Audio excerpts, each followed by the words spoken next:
ஓம் சாய்ராம். நம்ம சேனல் சொந்தங்கள் அனைவருக்கும் அன்பான வணக்கங்கள். இன்னைக்கு நாம சாய்சத் சரிதம்ல 35வது அத்தியாயம் பார்க்க போறோம். பார்க்கலாமா? தந்தை மகன். அந்த அப்பா தன்னுடைய மகனுக்கு தினம்தோறும் செய்கின்ற அட்வைஸ் என்ன தெரியுங்களா? அறிவுரை என்ன தெரியுமா? யாருக்காவது ஒருத்தருக்கு தினமும் உதவி செய், நல்லது செய். நீ செய்யற அந்த உதவி யார் ஏத்துக்கிறாங்களோ அவங்களுக்கு அது மன நிம்மதியை தரும். அந்த மன நிம்மதி அப்படின்றது நமக்கு ஒரு சந்தோஷத்தை தரும். அடுத்தவர்களுக்கு உதவி செய்யும் பொழுது நமக்கு சொர்க்கத்துல தனி இடமே காத்திருக்கும் அப்படின்னு அப்பா சொல்வாரு, தினமும் சொல்வாரு. ஆனா இந்த பையன் அதை கேட்க மாட்டான். அட போங்கப்பா, உங்களுக்கு வேற வேலையே கிடையாது, ஏதாவது நீங்க சொல்லிக்கிட்டே இருப்பீங்க, நீங்க செய்றீங்களா செய்யுங்க, என்னை ஃபோர்ஸ் பண்ணாதீங்க. இதுதான் பையனோட பதிலா இருக்கும். ஆனா அப்பா தினமும் கேட்பாரு, டேய் செய்டா, ஏதாவது ஒன்று செய்டா, 4 பேருக்கு உதவியா இருக்கணும்டா, அட்லீஸ்ட் ஒருத்தருக்காவது ஏதாவது ஒரு உதவி செய்டா, உன்னால முடிஞ்சதை செய்டா அப்படின்னு சொல்வாரு. பையன் ஸ்ட்ரிக்டா சொல்லிடுவான், இதோ பாருங்கப்பா, நீங்க வேணா செய்யுங்க, என்னை ஃபோர்ஸ் பண்ணாதீங்க, எனக்கு இதுல எல்லாம் இன்ட்ரெஸ்ட் கிடையாது. அதே போல வீட்டுக்கு யாராவது வந்தாலும் கூட பெரியவங்களா இருந்தா ஆசீர்வாதம் வாங்குன்னு சொல்லுவாரு. அட என்னப்பா நீங்க, நீங்க கூட தான் என்னை விட பெரியவர், நான் டெய்லி உங்க காலையா விழுந்துகிட்டு இருக்கேன், சும்மா இருங்கப்பா. இது பையனோட ஆக்டிவிட்டி. இது அவங்க அப்பாவுக்கு சுத்தமா பிடிக்காது. ஆனாலும் தன்னுடைய மகனுக்கு டெய்லி இந்த அறிவுரையை சொல்லுவாரு. அந்த மகனும் நீங்க போங்கப்பா, உங்களுக்கு வேற வேலை இல்லை அப்படின்னு உதாசீனப்படுத்திட்டு பையன் பாட்டுக்கு அவன் வேலையே செய்வான். இப்படியே போகுது அவங்களுடைய காலம். ஒரு ஸ்டேஜில் அந்த தந்தை இறந்து போறாரு. தந்தை இறந்த பிறகுதான் தந்தையின் சொற்களுக்கு எத்தனை வலிமை அப்படின்றத மகன் உணர்றாரு. அதாவது அப்பா இல்லாத அந்த வெற்றிடத்தை மகனால் ஏத்துக்க முடியல. அப்பா இருந்தா ஏதாவது ஒன்று சொல்லிக்கிட்டே தான் இருப்பாரு. அப்போ அது ஒரு பெரிய நச்சரிப்பா இருந்தது. ஆனா இது, அதாவது அப்பா இல்லாத அந்த வெற்றிடம் நரகமா இருந்தது பையனுக்கு. அதை யோசிக்கிறான் பையன். ஐயோ, அப்பா அப்பவே சொன்னாரே, ஏதாவது உதவி செய்ன்னு சொன்னாரே, அதெல்லாம் நாம செஞ்சிருந்தா கூட நம்ம அப்பா நம்மளோட இருந்திருப்பாரோ, இப்படி ஏதேதோ யோசிக்கிறான். இந்த மாதிரியான யோசனைகள் அவனை வேறு எந்த ஒரு வேலையிலும் ஈடுபடுத்திக்க முடியல. அதே மனவேதனையிலேயே இருக்கான். இதையெல்லாம் பார்த்த அந்த குடும்பத்தின் நண்பர் ஒருத்தர் பையன்கிட்ட பேசுறாரு. நீ ஏன் இப்படி இருக்க அப்படின்னும் பொழுது பையன் சொல்றான், இல்ல, என்னோட அப்பா இருக்கும்போது யாருக்காவது ஒருத்தருக்கு நல்லது செய், அவங்க மனசு சந்தோஷப்படும் போது உனக்கு ஒரு சந்தோஷம் கிடைக்கும். அந்த சந்தோஷம் அப்படின்றது எதுக்குமே ஈடாகாது. நீ செய்யற அந்த நல்லதுக்கு உனக்கு சொர்க்கத்துல இடம் கிடைக்கும் அப்படியெல்லாம் சொல்லுவாரு. அந்த வார்த்தைகளில் எவ்வளவு உண்மை இருக்கு அப்படின்னு எனக்கு தெரியாது. ஆனா அவருடைய அந்த குரலை கேட்காம ரொம்ப வேதனையா இருக்கு அப்படின்னு பையன் சொல்லும் பொழுது அந்த குடும்ப நண்பருக்கு ரொம்ப வேதனையா இருக்கு.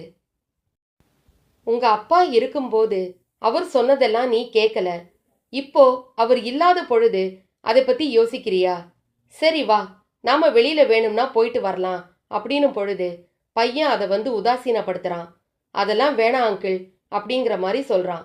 ஆனா அவர் விடமாட்டேங்கிறாரு. ஏன்னா குடும்ப நண்பர் இல்லையா? ஒரு பையன் இந்த மாதிரி இருக்கும் பொழுது, அதாவது தன்னுடைய நண்பரின் மகன் இந்த மாதிரி இருக்கும் பொழுது அவரால அதை சரி பண்ணாம போக முடியல. அதனால சரி வா, நாம பாபா ஆலயம் போகலாம், அந்த மசூதியில உனக்கு ஒரு நிம்மதி கிடைக்கும் அப்படின்ற நம்பிக்கை எனக்கு இருக்கு, நீ வா அப்படின்றாரு. அப்போ பையன் சொல்றான், அங்கிள், அப்பாவுக்கு நான் என்ன சொன்னேனோ அதே தான் உங்களுக்கும்.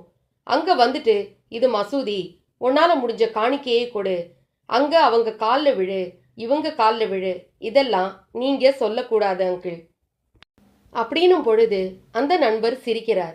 நீ இன்னும் மாறவே இல்லையா, அப்படியே தான் இருக்கியா நீ அப்படின்னு நண்பர் சிரிக்கிறாரு. ஏன்னா அப்பா சொன்ன வார்த்தைகள் காதுல ஒலிச்சுக்கிட்டே இருந்தாலும் அதை செயல்படுத்தணும் அப்படிங்கிற எண்ணம் அந்த பிள்ளையின் மனதில் வரலையே அப்படின்ற ஒரு ஆதங்கம். ஆனா அதை வெளிப்படுத்திக்கல. நீ வா முதல்ல, அப்புறம் அதை பார்த்துக்கலான்னு சொல்லிட்டு நண்பர் கூட்டிட்டு போறாரு. பாபா கிட்ட கூட்டிட்டு போறாரு. அந்த பையன் பாபாவினுடைய ஆலயத்துல தன்னுடைய வலது காலை வைக்கிறான். வெச்ச உடனே உள்ள வராத அப்படின்ற ஒரு வார்த்தை, ஒரு குரல். யாருடைய குரலும் இல்ல, பாபா தான் சொல்றாரு. உள்ள வராத அப்படின்னு சொல்றாரு. ஆனா அந்த பையன் அந்த குரலை கேட்ட உடனே வேகமா போய் நிக்கிறான் பாபாவுக்கு முன்னாடி. ஏன் அப்படின்னு கேட்டீங்கன்னா, அந்த குரல் தன்னுடைய தந்தையாரின் குரல் போல அவனுக்கு ஒலிக்குது. அப்பா எப்படி ஒரு கண்டிப்புடன் பேசுவாரோ அதே கண்டிப்பான ஒரு குரல், அதே கணீர் குரல். நீ உள்ள வராத அப்படின்ற ஒரு குரல் அந்த பையனுக்கு கேக்குது. அந்த குரல் அப்பா நம்ம கிட்ட சொல்ற மாதிரி இருக்கு. டேய் உள்ள வராத அப்படின்னு சொல்வோம் இல்லையா, அந்த மாதிரியான தொனியில அந்த குரல் இருக்கு. இதை கேட்கும் பொழுது அந்த பையனுக்கு ரொம்ப அதிர்ச்சி ஆயிடுது. நம்மளுடைய அப்பாவினுடைய குரலாச்சே இது. ஒருவேளை அப்பா உள்ளே இருக்காரோ அப்படின்னு தன்னை மறந்து உள்ள போறான். உள்ள வராதேன்னு சொன்னதை மீறி அடுத்த நொடியே பாபாவுக்கு முன்னாடி போய் நிக்கிறான். அவன் வீட்டில இருந்து கிளம்பும் போது என்ன சொன்னான்? நான் யாருடைய காலிலும் விழமாட்டேன், என்னை எதுக்கும் நீங்க ஃபோர்ஸ் பண்ணக்கூடாது அப்படின்னு சொன்னான். ஆனா அடுத்த நொடி அந்த பாபாவினுடைய ஆலயத்திற்கு அந்த பையன் வந்த அடுத்த நொடி அவனுடைய மனசு மாறிடுச்சு. என்னாச்சு? அந்த பாபாவினுடைய குரல், உள்ளே வராத அப்படின்ற குரல், தன்னுடைய தந்தையாரின் குரல் போல அவனுக்கு கேட்குது. தன்னுடைய தந்தையாரை தான் நாம பார்க்க வந்துட்டோம், தன்னுடைய தந்தையாரே நேரில் வந்துட்டாரு அப்படின்னு மனசுல மகிழ்ச்சியோட அப்படியே போய் பாபாவினுடைய காலில் விழுந்துட்டான். யாருடைய காலிலும் விழமாட்டேன், தட்சிணை தரமாட்டேன், இவ்வளோ கண்டிஷன்ஸ் போட்ட பையன் யாரையுமே எதையுமே கேட்காம, யாருமே எதுவுமே சொல்லாம பாபாவினுடைய பாதத்தை போய் கட்டி அழறான். ஏன்னா பாபாவினுடைய குரல் தன்னுடைய தந்தையின் குரல் மாதிரி அவனுக்கு கேட்குது. அப்பா இருக்கும்போது நாம ஒரு சில விஷயங்களை எல்லாம் செய்யலையே, இப்போ அப்பாவினுடைய குரல் நமக்கு கேட்டுடுச்சே. இத்தனை நாட்கள் அப்பாவினுடைய குரல் கேட்காமல் தவிச்சு போன அந்த குழந்தைக்கு பாபாவினுடைய குரல் தன்னுடைய தந்தையை ஞாபகப்படுத்திடுச்சு. அப்படியே அவன் போய் பாபாவினுடைய கால்களை கட்டிக்கிட்டு அழ ஆரம்பிச்சிட்டான். அதற்கு பிறகு பாபா எல்லாமே புரிஞ்சவர் இல்லையா, தெரிஞ்சவர் இல்லையா, உடனே சமாதானப்படுத்துறாரு. அழாதப்பா, எழுந்திரு அப்படின்னும் பொழுது அவனால பாபாவா தன்னுடைய தகப்பனாரா அப்படின்னு யோசிக்க ஆரம்பிச்சிட்டான். ஏன்னா பாபாவினுடைய குரல் அந்த குழந்தைக்கு தன்னுடைய தந்தையாரின் குரலை ஞாபகப்படுத்திருச்சு. அதற்கு பிறகு அந்த குடும்ப நண்பர், இந்த பையனை அழைச்சிட்டு வந்த அந்த குடும்ப நண்பர் பாத்தீங்களா, அந்த குடும்ப நண்பர் பாபா கிட்ட அந்த பையனை பத்தி அறிமுகம் செய்யறாரு. பாபாவுக்கு அறிமுகம் தேவையா? எல்லாத்தையும் செய்யறதே அவர் தானே, நடத்துறதே அவர் தானே. எல்லாத்தையும் அந்த நண்பர் பாபாவுக்கு அறிமுகப்படுத்துறாரு. அறிமுகப்படுத்தும் போது பாபா ஒரே ஒரு புன்னகையோட, எல்லாம் நல்லதே நடக்கும், இன்னைக்கு உன்னுடைய மனசு ரொம்ப மகிழ்ச்சியோட இருக்கும், கவலையே படாத அப்படின்னும் பொழுது பையன் யோசிக்கிறான்.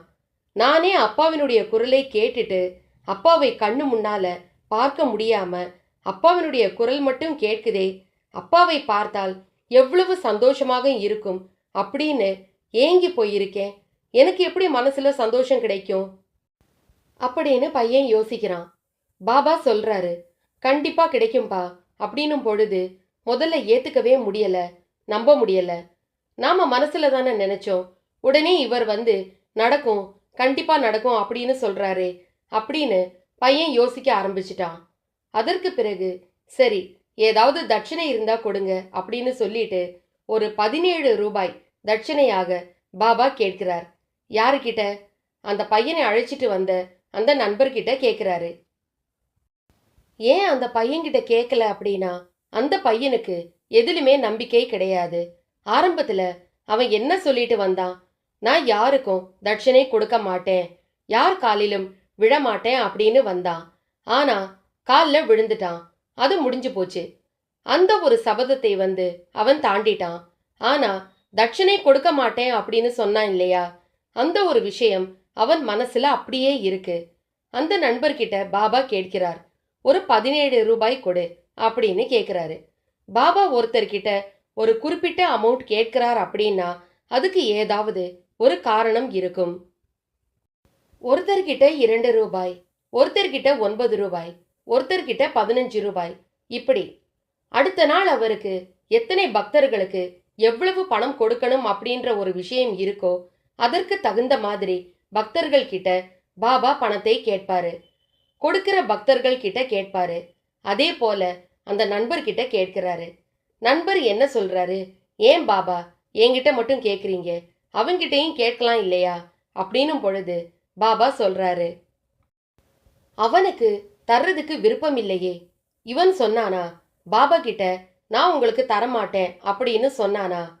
ஆனா அவன் மனசுல நினைச்சான்ல, யார்கிட்டையும் நான் பணத்தை எல்லாம் கொடுக்க மாட்டேன், தட்சிணை எல்லாம் தரமாட்டேன் அப்படின்னு சொன்னான் இல்லையா, அந்த ஒரு வார்த்தை அவனுக்கு ஞாபகம் வருது.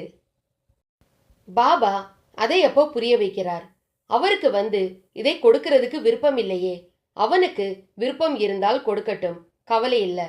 ஆனா அவன் மனப்பூர்வமான விருப்பத்துடன் கொடுக்கணும் அப்படின்னும் பொழுது இந்த பையன் பாபா பேசுறதையே பார்த்துக்கிட்டு, பாபா பேசுறதையே கேட்டுட்டு, ஏன்னா அந்த குரல் தந்தையாரின் குரல் போலவே கேட்குது. தன்னுடைய தந்தையார் என்ன சொல்லுவார், யாருக்காவது ஒருத்தருக்கு உதவி செய், தினமும் செய், அவங்க சந்தோஷப்படுவாங்க. இதுதான் அப்பா சொல்லிக்கிட்டே இருந்தாரு. இப்போ அந்த பணம் ஒருத்தருக்கு உதவியாக இருக்க போகுது அப்படின்னா அதை நாம கொடுக்கறதில்ல, தப்பு இல்லை அப்படின்னு சொல்லிட்டு அந்த பையன் என்ன பண்றான், இல்ல பாபா நானும் தர்றேன் அப்படின்னும் பொழுது பாபா சொல்றார், மகிழ்ச்சிப்பா, ரொம்ப சந்தோஷம், நீ கொடுக்கிற அந்த உதவி பணம் அப்படிங்கிறது இங்க இருக்கிற பக்தர்களுக்கு ரொம்ப பெரிய உதவியா இருக்கும். அதுவும் ஒருத்தருக்கு 2 பேருக்கு இல்ல, பல பேருக்கு இருக்கும் அப்படின்னு சொல்றாரு. அப்போ அந்த பையன் என்ன பண்றான், தன்னுடைய சட்டை பையிலிருந்து ஒரு 17 ரூபாயை எடுத்து கொடுக்கறான். ஏன்னா பாபா கேட்டது அந்த 17 ரூபாய். அதனால 17 ரூபாயை எடுத்து கொடுக்கறான். பாபா அதிகமாகவும் கேட்க மாட்டாரு. அடுத்த நாளைக்கு என்ன தேவையோ அதுதான். சேமிப்பு அப்படிங்கிறது நம்ம வாழ்க்கை எப்பவுமே நிலையானது அப்படின்னு யோசிக்கிறவங்களுக்கு மட்டும்தான் சேமிக்கிற ஒரு எண்ணம் வரும். பாபாவை பொறுத்த வரைக்கும் இன்னைக்கு நாம உயிரோட இருக்கோம்னா கடவுளின் கிருபை, கடவுளின் அருள். அதனால இன்னைக்கு என்ன தேவையோ அதை மட்டும் கொடு, அதுதான் பாபா எப்பவுமே சொல்லுவாரு. அதுபோல பாபா 17 ரூபாய் கேட்கிறார். அந்த பையனும் 17 ரூபாய் கொடுத்துட்டான். கொடுத்துட்ட பிறகு பாபா அந்த பையனை ஆசீர்வதிக்கிறாரு. ஆசீர்வாதம் பண்ணிட்டு, இன்னைக்கே நீங்க கிளம்பிடுங்க, நீ கிளம்பின உடனே, நீ வீட்டுக்கு போன உடனே உங்களுக்கு ஒரு பெரிய சந்தோஷம் காத்துக்கிட்டு இருக்கு அப்படிங்கிறாரு. பையன் யோசிக்கிறான், வீட்டுல அப்பா இல்ல, வீடு வெறிச்சோடி இருக்கு, நான் போனா வீட்டுல நான் மட்டும்தான், எனக்கு எப்படி சந்தோஷம் கிடைக்கும் அப்படின்னு கேட்கும் பொழுது, இல்லப்பா சந்தோஷப்படுவ, கண்டிப்பா சந்தோஷப்படுவ அப்படின்னு பாபா ஆசீர்வாதம் செஞ்சுட்டு உதியை கொடுத்துட்டு அனுப்புறாரு. அவன் வெளியில வரும்போது தயங்கி நிக்கிறான். ஏன்னா மழை பயங்கரமா பெய்யுது, அவ்வளோ மழை கொட்டுது. அந்த மழையில நம்ம எப்படி போறது அப்படின்னு தயங்குறான். பாபா வலுக்கட்டாயமா அனுப்புறாரு. இல்லப்பா, பத்திரமா நீங்க போயிடுவீங்க, நீங்க ஊருக்கு பத்திரமா போய் சேர்ந்துடுவீங்க, அந்த நம்பிக்கை எனக்கு இருக்கு, நீங்க கிளம்புங்க அப்படிங்கிறாரு. ஏன் பாபா இவ்ளோ ஃபோர்ஸ் பண்ணி அனுப்புறாரு? எல்லாருமே யோசிக்கிறாங்க. ஆனா யாருமே கேட்கல. பாபா பொதுவாகவே வெளியில யாராவது போறாங்க அப்படின்னு சொன்னா அவங்களுக்கு உயிருக்கு உத்தரவாதம் உண்டா இல்லையான்னு தெரிஞ்சுக்கிட்டு தான் பாபா அவங்களையே அனுப்புவாரு. ஒரு சிலரை பாபா அனுப்ப மாட்டாரு. ஒரு வாரம் இங்கே இரு அல்லது நாளைக்கு போ அப்படின்னு சொல்லுவாரு. அதை மீறி போனவங்களோட கதி எல்லாம் என்ன ஆயிருக்கு அப்படிங்கிறது எல்லாம் நாம இந்த சத் சரிதத்திலேயே பார்த்துருக்கோம். இப்படி அந்த பையன் கிளம்பும் போது அப்படி ஒரு மழை பெய்யுது. ஆனா அந்த மழையிலேயும் நீ வீட்டுக்கு போய் தான் ஆகணும் அப்படின்னு பாபா சொல்றாரு. பாபாவினுடைய வார்த்தையை மீற முடியுமா? பையன் பாபா கிட்ட ஆசீர்வாதம் வாங்கிட்டு கிளம்பிட்டான். கிளம்பி வீட்டுக்கு போறான். வீட்டுக்கு போனதும் பாபா சொல்லி அனுப்பினார் இல்லையா, நீ வீட்டுக்கு போனதும் உனக்கு சந்தோஷம் கிடைக்கும்னு. அவன் யோசிச்சுக்கிட்டே போறான். என்ன சந்தோஷம் இருக்க போகுது அப்பா இல்லாத வீட்டுல? போறான், கதவை திறக்கிறான். 3 குருவி, அதாவது 3 பறவைகள் வீட்டுக்குள்ள அடிபட்டு கிடக்கு. அதுல 2 பறவைகள் இறந்து போகுது. ஒரு பறவை இவன் கதவை திறந்த உடனே ரொம்ப சந்தோஷமா பறந்து போகுது. பறந்து போயிட்டு அவங்க வீட்டு ஜன்னல்லையே உட்கார்ந்து சிறகுகளை அடிச்சு ரொம்ப சந்தோஷமா இருக்கு. இப்போ அந்த பையன் யோசிக்கிறான், ஓ, இந்த பறவையை நாம காப்பாத்தணும் அப்படிங்கிறதுக்காகத்தான் பாபா நம்மளை அவசரமா அனுப்பினாரா? இந்த ஒரு சின்ன உயிரை நான் காப்பாத்தி இருக்கேனா? ஏன்னா அந்த பறவைகள் எங்கிருந்து எப்படி வந்ததோ, ஆனா உள்ளே வந்ததும் அதுக்கு மூச்சு விடுறதுக்கு முடியாம, உரிய ஆகாரம் கிடைக்காம அந்த 2 பறவை செத்து போகுது. ஒரு பறவை மட்டும் உயிரோட இருக்கு. இன்னும் கொஞ்ச நேரம் ஆகி இருந்தாலோ, கொஞ்ச காலதாமதம் ஆகி இருந்தாலோ அந்த பறவையின் நிலை என்ன என்பது நமக்கு தெரியாது. ஆனா பாபாவுக்கு தெரிஞ்சனாலதான் அந்த பையனை இங்கே வலுக்கட்டாயமா அனுப்பினாரு, அந்த மழையில கூட. அந்த பையன் இங்க வந்ததுக்கு அப்புறம், அந்த கதவு ஓபன் பண்ணதுக்கு அப்புறம் உள்ளே இருந்த அந்த பறவை அப்படியே ஆக்சிஜன் கிடைச்ச அந்த சந்தோஷத்துல படபடன்னு வெளியே வந்துடுச்சு. வெளியில வந்து அவங்க வீட்டு ஜன்னல்ல உட்கார்ந்து படபடன்னு சிறகை அடிக்க ஆரம்பிச்சிடுச்சு. சந்தோஷத்தை வெளிப்படுத்த ஆரம்பிச்சிடுச்சு. அப்போ அந்த பையன் நினைக்கிறான், இந்த பறவை நம்ம வீட்டுக்குள்ள அடைஞ்சிருக்கு, இதை காப்பாத்துறதுக்காக தான் பாபா நம்மளை அனுப்பினார் போல இருக்கு. இந்த பறவைய நாம எந்த அளவுக்கு சேஃப் பண்ணி இருக்கோம், இந்த பறவையை நாம காப்பாத்தி இருக்கோமே, அதற்கு அதனுடைய வாழ்க்கையை நாம திருப்பி கொடுத்திருக்கோமே அப்படின்னு பையன் ரொம்ப சந்தோஷப்படுறான். அவன் மனசுல நினைச்சு சிரிக்க ஆரம்பிச்சிட்டான். இந்த பறவையை எவ்வளவு அழகா நாம காப்பாத்தி இருக்கோம். இதெல்லாம் எப்படி பாபாவுக்கு தெரிஞ்சது? எப்படி நம்மளை இவ்வளவு சேஃப்டியா அனுப்பி பறவையை பாதுகாக்க வச்சாரு அப்படின்னு ரொம்ப யோசிக்க ஆரம்பிச்சிட்டான். இதையெல்லாம் பார்த்த அந்த நண்பர் சொல்லிட்டாரு, என்னப்பா, பாபாவை பற்றி யோசனை பண்ணிக்கிட்டு இருக்கியா? பாபா எல்லாம் தெரிஞ்சுதான் அனுப்பியிருக்காரு. இவ்வளவு கொற்ற மழையில பாபா அனுப்பிட்டாரே அப்படின்னு நீ பாபாவை வேணும்னா நினைச்சிருக்கலாமே தவிர, பாபா இந்த பறவையை மனசுல நினைச்சு, உன்னையும் மனசுல நினைச்சுதான் நம்மளை இங்கே அனுப்பியிருக்காரு. எப்படி அங்கிள் சொல்றீங்க அப்படின்னும் பொழுது அந்த நண்பர் சொல்றாரு, ஆமா, நீ என்ன சொன்ன? அப்பா இருக்கும்போது நல்லது செய்யன்னு சொல்லுவாரு. ஆனா இப்போ நான் செய்யணும்னு நினைக்கும் பொழுது என்னால முடியலன்னு சொன்னேன் இல்லையா?